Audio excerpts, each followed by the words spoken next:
बोलिए श्री कृष्णचंद्र भगवान की जय। श्रीमद् भगवत गीता के 11वें अध्याय का महात्म्य। श्री महादेव जी कहते हैं, प्रिय, गीता के वर्णन से संबंध रखने वाली कथा एवं विश्वरूप अध्याय के पावन महात्म्य को श्रवण करो। विशाल नेत्रों वाली पार्वती, इस अध्याय के महात्म्य का पूरा वर्णन नहीं किया जा सकता। इसके संबंध में सहस्त्रों कथाएं हैं। उनमें से एक यहाँ कही जाती है। प्रणिता नदी के तट पर मेघंकर नाम के विख्यात एक बहुत बड़ा नगर है। उसके प्राकार और गोपुर बहुत ऊंचे हैं। वहाँ बड़ी बड़ी विश्रामशालाएं हैं जिनमें सोने के खंभे शोभा दे रहे हैं। उस नगर में श्रीमान, सुखी, शांत, सदाचारी तथा जितेंद्रिय मनुष्यों का निवास है। वहाँ हाथ में शांग धनुष धारण करने वाले जगदीश्वर भगवान विष्णु विराजमान हैं। वे पर ब्रह्म के साकार स्वरूप हैं। संसार के नेत्रों को जीवन प्रदान करने वाले हैं। उनका गौरवपूर्ण श्री विग्रह भगवती लक्ष्मी के नेत्र कमलों द्वारा पूजित होता है। भगवान की वह झांकी वामन अवतार की है। मेघ के समान उनका श्याम वर्ण तथा कोमल आकृति है। वक्ष स्थल पर श्रीवत्स का चिन्ह शोभा पाता है। वे कमल और वनमाला से विभूषित हैं। अनेक प्रकार के आभूषणों से सुशोभित हैं। भगवान वामन रत्नयुक्त समुद्र के सदस्य जान पड़ते हैं। पीतांबर से उनके श्याम विग्रह की कांति ऐसी प्रतीत होती है मानो चमकती हुई बिजली से गिरा हुआ स्निग्ध मेघ शोभा पा रहा हो। उन भगवान वामन का दर्शन करके जीव जन्म एवं संसार के बंधन से मुक्त हो जाता है। उस नगर में मेखला नामक महान तीर्थ है जिसमें स्नान करके मनुष्य शाश्वत वैकुंठ धाम को प्राप्त होता है। वहाँ जगत के स्वामी करुणा सागर भगवान नरसिंह का दर्शन करने से मनुष्य 7 जन्मों के किए हुए घोर पाप से छुटकारा पा जाता है। जो मनुष्य मेखला में गणेश जी का दर्शन करता है वह सदा दुस्तर विघ्नों के भी पार हो जाता है। उसी मेघंकर नाम में कोई श्रेष्ठ ब्राह्मण थे जो ब्रह्मचर्य पारायण, ममता और अहंकार से रहित, वेद शास्त्रों में प्रवीण, जितेंद्रिय तथा भगवान वासुदेव के शरणागत थे। उनका नाम सुनंद था। प्रिय, वे शांग धनुष धारण करने वाले भगवान के पास गीता के 11वें अध्याय का विश्व स्वरूप दर्शन योग का पाठ किया करते थे। उस अध्याय के प्रभाव से उन्हें ब्रह्म ज्ञान की प्राप्ति हो गई थी। परमानंद संधों से परिपूर्ण उत्तम ज्ञानमयी समाधि के द्वारा इंद्रियों के अंतर्मुख हो जाने के कारण वे निश्चल स्थिति को प्राप्त हो गए थे और सदा जीवन मुक्त योगी की स्थिति में रहते थे। एक समय जब बृहस्पति सिंह राशि पर थे, महायोगी सुंदर ने गोदावरी तीर्थ की यात्रा प्रारंभ की। वे क्रमशः विरस तीर्थ, तारा तीर्थ, कपिला संगम, अष्ट तीर्थ, कपिला द्वार, नरसिंहवन, अंबिकापुरी तथा कर स्थानपुर आदि क्षेत्रों में स्नान और दर्शन करते हुए द्वाहा मंडप नामक नगर में आए। वहां उन्होंने प्रत्येक घर में जाकर अपने ठहरने के लिए स्थान मांगा, परंतु कहीं भी उन्हें स्थान नहीं मिला। अंत में गांव के मुखिया ने उन्हें एक बहुत बड़ी धर्मशाला दिखा दी। ब्राह्मण ने साथियों सहित उसके भीतर जाकर रात में निवास किया। सवेरा होने पर उन्हें अपने को तो धर्मशाला के बाहर पाया, किंतु उनके और साथी नहीं दिखाई दिए। वे उन्हें खोजने चले गए। इतने में ही ग्रामपाल मुखिए से उनकी भेंट हो गई। ग्रामपाल ने कहा, मुनिश्रेष्ठ, तुम सब प्रकार से दीर्घायु जान पड़ते हो। सौभाग्यशाली तथा पुण्यवान पुरुषों में तुम सबसे पवित्र हो। तुम्हारे भीतर कोई लोकोत्तर प्रभाव विद्यमान है।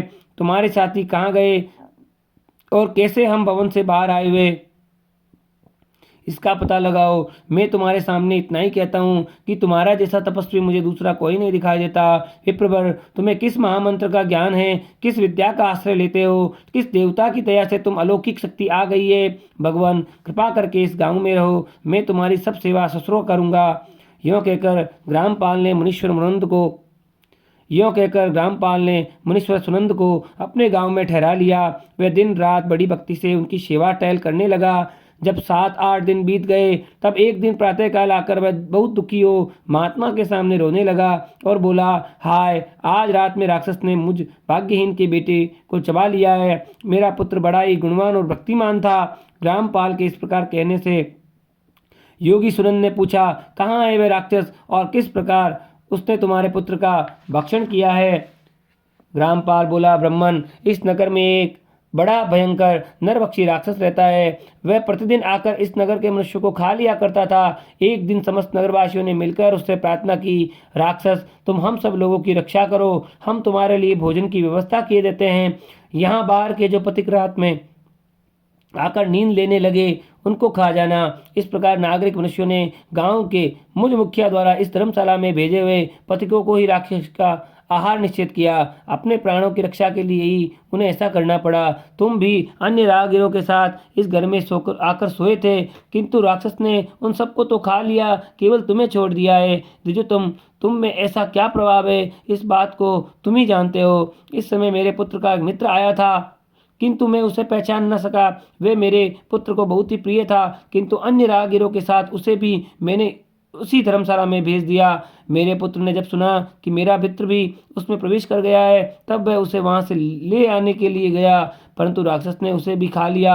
आज सवेरे मैंने बहुत दुखी होकर उस पिशाच से पूछा, ओ दुष्टात्मन, तूने रात में मेरे पुत्र को भी खा लिया। तुम्हारे पेट में पड़ा हुआ मेरा पुत्र जिससे जीवित हो सके, ऐसा कोई उपाय यदि हो तो बता।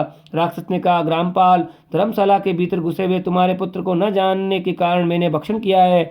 अन्य पथिकों के साथ तुम्हारा पुत्र भी अनजान में मेरा ग्रास बन गया। वह मेरे उदर में जिस प्रकार जीवित और रक्षित रह सकता है, वह उपाय स्वयं विधाता ने ही कर दिया है। जो ब्राह्मण सदा गीता के 11वें अध्याय का पाठ करता हो, उसके प्रभाव से मेरी मुक्ति होगी और मरे हुए को पुनः जीवन प्राप्त होगा। यहाँ कोई ब्राह्मण रहते हैं जिनको मैंने एक दिन धर्मशाला से बाहर कर दिया था। वे निरंतर गीता के 11वें अध्याय का जप किया करते हैं। इस अध्याय के मंत्र से 7 बार अभिमंत्रित करके यदि वे मेरे ऊपर जल का छींटा दे तो निसंदेह मेरा साप से उद्धार हो जाएगा। इस प्रकार उस राक्षस का संदेश पाकर मैं तुम्हारे निकट आया हूँ। ब्राह्मण ने पूछा, ग्रामपाल, जो रात में सोए हुए मनुष्य को खाता है, वह प्राणी किस पाप से राक्षस हुआ है? ग्रामपाल बोला, ब्राह्मण, पहले इस गांव में कोई किसान ब्राह्मण रहता था। एक दिन वह अगहनी के खेत की क्यारियों की रक्षा करने में लगा था। वहां से थोड़ी ही दूर पर एक बहुत बड़ा गिद्ध उस किसी की राई को मारकर खा रहा था। उसी समय एक तपस्वी कहीं से आ निकले, जो उस राई को बचाने के लिए दूर से ही दया दिखाते आ रहे थे। गिद्ध उस राई को खाकर आकाश में उड़ गया। तब तपस्वी ने कुपित होकर उस किसान से कहा, ओ दुष्ट हलवावे, तुझे धिक्कार है, तू बड़ा ही कठोर निर्दयी है। दूसरे की रक्षा से मुंह मोड़कर केवल पेट पालने में धंधा में लगा है। तेरा जीवन नष्ट प्राय है। अरे जो चोर दाढ़ वाले जीव, सर्प, शत्रु, अग्नि, विष, जल, गीध, राक्षस, भूत तथा वेताल आदि के द्वारा घायल हुए मनुष्यों की शक्ति होते हुए भी उपेक्षा करता है, वह उनके वध का फल पाता है। जो शक्तिशाली होकर भी चोर आदि के चुंगल में फंसे हुए ब्राह्मण को छुड़ाने की चेष्टा नहीं करता, वह घोर नरक में पड़ता और पुनः भेड़े की योनियों में जन्म लेता है। जो वन में मारे जाते हैं तथा गिद्ध और व्याघ्र की दृष्टि में पड़े हुए जीव की रक्षा के लिए छोड़ो छोड़ो की क्या पुकार करता है, वह परम गति को प्राप्त होता है। जो मनुष्य गो की रक्षा के लिए व्याघ्र, भील तथा दुष्ट राजाओं के हाथ से मारे जाते हैं, वे भगवान विष्णु के उस परम पद को पाते हैं, जो योगियों के लिए भी दुर्लभ है। सहस्त्राश्वमेघ और 100 वाजपेयी यज्ञ मिलकर शरणागत रक्षा की 16वीं कला के बराबर में नहीं हो सकते। दीन तथा भयभीत जीव की उपेक्षा करने से पुण्यवान पुरुष भी उस समय आने पर कुंभी पाक नरक में पकाया जाता है। तूने दुष्ट गिद्ध के द्वारा खाए जाते हुए राई को देखकर उसे बचाने में समर्थ होते भी जो उसकी रक्षा नहीं की, इससे तू निर्दयी जान पड़ता है, अतः तू राक्षस हो जा। हलवा बोला, महात्मन, मैं यहाँ उपस्थित अवश्य था, किंतु मेरे नेत्र बहुत देर तक खेत की रक्षा में लगे थे, अतः पास होने पर भी गिद्ध द्वारा मारे जाते हुए उस मनुष्य को मैं नहीं जान सका, अतः मुझे दिन पर आपको अनुग्रह करना चाहिए। तपस्वी ब्राह्मण ने कहा, जो प्रतिदिन गीता के 11वें अभ्यास का जप करता है, जो प्रतिदिन गीता के 11वें अध्याय का जप करता है, उस मनुष्य के द्वारा अभिमंत्रित जल से जब तुम्हारे मस्तक पर पड़ेगा, उस समय तुम्हें सांप से छुटकारा मिल जाएगा। यह कहकर तपस्वी ब्राह्मण चले गए और वह अलवावा राक्षस हो गया। अतः विजयश्रेष्ठ, तुम चले जाओ और 11वें अध्याय के तीर्थों के जल को अभिमंत्रित करो, फिर अपने ही हाथ से उस राक्षस के मस्तक पर छिड़क दो। ग्रामपाल की ये सारी प्रार्थना सुनकर ब्राह्मण का हृदय करुणा से भर गया। वे बहुत अच्छा कहकर उसके साथ राक्षस के निकट गए। वे ब्राह्मण योगी थे। उन्होंने विश्वसूप दर्शन नामक 11वें अध्याय से जल अभिमंत्रित करके उस राक्षस के मस्तक पर डाला। गीता के अध्याय के प्रभाव से वह शाप से मुक्त हो गया। उसने राक्षस देह का परित्याग करके चतुर्भुज रूप धारण कर लिया। जिसने जिन सहस्त्रों पथिकों का भक्षण किया था, वे भी शंख, चक्र और गदा धारण किए चतुर्भुज रूप हो गए। तत्पश्चात वे सभी विमान पर आरूढ़ हुए। इतने में ग्रामपाल राक्षस से कहा, निशाचर मेरा पुत्र कौन है, उसे दिखाओ। उसके यूं कहने पर दिव्य बुद्धि वाले राक्षस ने कहा, ये जो तमाल के समान श्याम 4 भुजाधारी माणक्यमय चित्रकूट से शोभित है, तथा दिव्य मणियों से युक्त कुंडलों से अलंकृत है, हार पहनने के कारण जिनके कंधे मनोहर प्रतीत होते थे, जो सोने के भुजबंधों से भूषित है, कमल के समान नेत्रों वाले, स्निग्ध रूप तथा हाथ में कमल लिए हुए हैं और दिव्य विमान पर बैठकर देवत्व को प्राप्त हो चुके हैं, उन्हीं को अपना पुत्र समझो। ये सुनकर ग्रामपाल ने उसी रूप में अपने पुत्र को देखा और उसे अपने घर लेना चाहा। यह देख उसका पुत्र हंस पड़ा और इस प्रकार कहने लगा। पुत्र बोला, ग्रामपाल, कई बार तुम भी मेरे पुत्र हो चुके हो। पहले मैं तुम्हारा पुत्र था, किंतु अब देवता हो गया हूँ। इन ब्राह्मण देवता के प्रसाद से वैकुंठ धाम को जाऊंगा।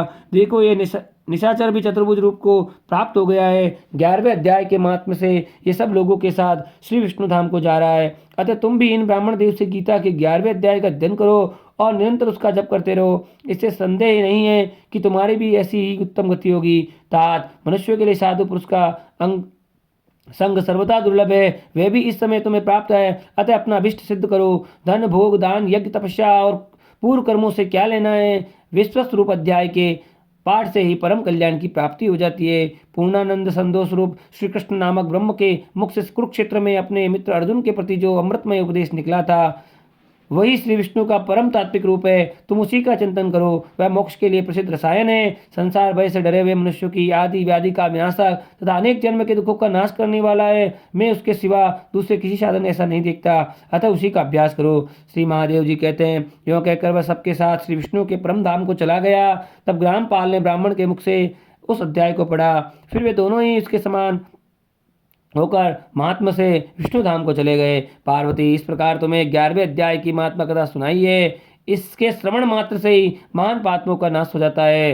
बोलिए श्री कृष्णचंद्र भगवान की जय। जय जय।